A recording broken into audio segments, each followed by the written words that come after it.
Hi வாங்க, இன்றைக்கி என்ன வீடியோன்ட்டு பார்க்கலாம். இன்றைக்கி வந்து விநாயகர் சதுர்த்திக்காக ஸ்பெஷலான பால் கொழுக்கட்டை தான் பண்ண போகிறோம். எப்படி பண்ணலான்ட்டு பார்க்கலாம். கொஞ்சம் ஃபஸ்ட்டு வந்து பச்சரிசி மாவில் கொஞ்சம் லைட்டாக சால்ட்டு போட்டு பிசைஞ்சுக்கோங்க.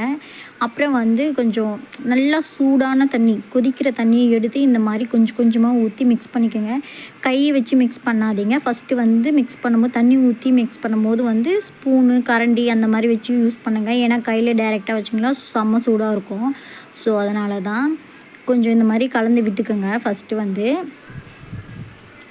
கொஞ்சம் கொஞ்சமாக தண்ணி விடுங்க. நிறைய தண்ணி விட்டுட்டிங்கன்னா அப்புறமா வந்து மாவு நீங்கள் எக்ஸஸாக வச்சுருந்தா பரவாயில்ல, கொஞ்சம் அட்ஜஸ்ட் பண்ணிக்கலாம். ஆனால் மாவு எடுத்து வைக்காமல் நீங்கள் இந்த மாதிரி பிசைஞ்சிட்டிங்கன்னா நிறைய தண்ணி ஊற்றிட்டிங்கன்னா வேஸ்ட் ஆகிடும். ஸோ அதனால் கொஞ்சம் பார்த்து கரெக்டாக பண்ணிக்கோங்க.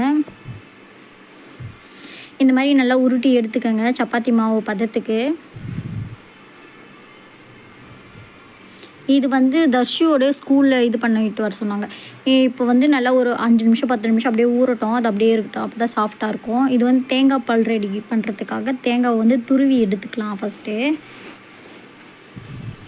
எங்கள் மிக்சியில் வந்து கட் பண்ணி போட்டால் அரைக்க மாட்டேங்குது. ஸோ அதனால தான் நான் வந்து இந்த மாதிரி சீவிக்கிறேன். இதை சீவிட்டு தண்ணி ஊற்றி நம்ம அரைச்சி தேங்காய் பால் வெடிக்கட்டி எடுத்து வச்சுக்கலாம் தனியாக. நான் அதை ரெடி பண்ணிட்டு வந்துட்டேன். இப்போ வந்து மாவு நல்லா சாஃப்ட் ஆகிடுச்சு. இப்போ நீங்கள் என்ன பண்ணுறீங்கன்னா இந்த மாதிரி சின்ன சின்ன உருண்டையாக பிடிச்சி வச்சுக்கலாம். உங்களுக்கு எந்த ஷேப் வேணுமோ அந்த ஷேப் பண்ணிக்கலாம். நம்ம விருப்பம்தான். தட்டியும் போட்டுக்கலாம், குட்டி குட்டியாக தட்டி அப்படியே. அப்புறம் ரவுண்ட் ஷேப்லேயும் போட்டுக்கலாம், அதோ இந்த மாதிரி நீட்டு வாக்குலேயும் போட்டுக்கலாம். உங்கள் விருப்பம் தான். உங்கள் விருப்பத்துக்கு ஏற்ற மாதிரி நீங்கள் இதை பண்ணிக்கலாம் எப்படி வேணாலும்.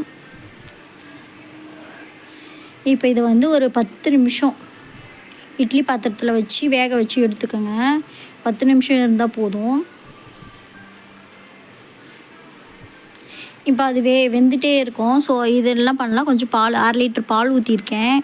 அதில் கொஞ்சமாக தண்ணி ஊற்றி இப்போ பால் காஞ்ச உடனே அந்த உருண்டையை எடுத்து கொட்டிக்கலாம்.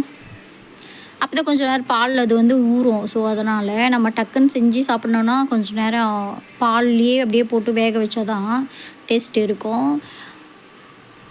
நிறைய பேர் வந்து அப்படியே உருண்டை பண்ணிவிட்டு கொதிக்கிற பாலில் அப்படியே கொட்டியும் செய்வாங்க. ஆனால் எனக்கு அது பிடிக்கல. ஏன்னா கொஞ்சம் பச்சை வாசனை மாதிரி இருக்கும். குழந்தைங்களுக்கு உடம்புக்கு ஏற்றுக்காமல் போயிடுச்சுன்னா நம்ம என்ன பண்ணுறது சொல்லுங்கள். அதை விட நம்ம கொஞ்சம் பால் மாறாமல் அதில் அவிச்சிட்டே போட்டுக்கலாம். ஸோ அதனால் அவிச்சிட்டே வச்சுட்டேன்.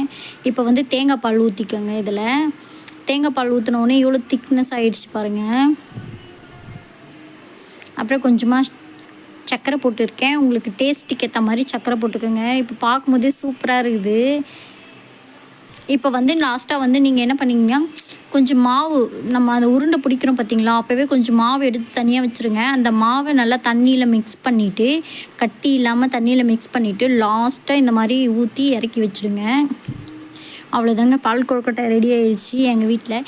இது எதுக்காக செஞ்சேன்ட்டு நான் சொல்லவே இல்லை. இது வந்து தர்ஷு ஸ்கூலில் செலிப்ரேஷன் வந்து இன்றைக்கி விநாயகர் சதுர்த்திக்காக. ஸோ அதனால் இன்றைக்கி தர்ஷுக்கு பேக் பண்ணிவிட்டு எங்களுக்கும் நாங்கள் கொஞ்சம் வச்சுருக்கேன் சாப்பிட்லான்னு சொல்லிவிட்டு. ஓகே பை, நெக்ஸ்ட் வீடியோவில் பார்க்கலாம். நம்ம சேனல் யாராச்சும் ஃபஸ்ட் டைம் பார்க்குறீங்கன்னா சப்ஸ்கிரைப் பண்ணிவிட்டு பாருங்கள். இந்த வீடியோ பிடிச்சிருந்தா ஒரு லைக் பண்ணுங்கள். பால் கொழுக்கட்டையை நீங்களும் ட்ரை பண்ணுங்கள் உங்கள் வீட்டில். பாய்.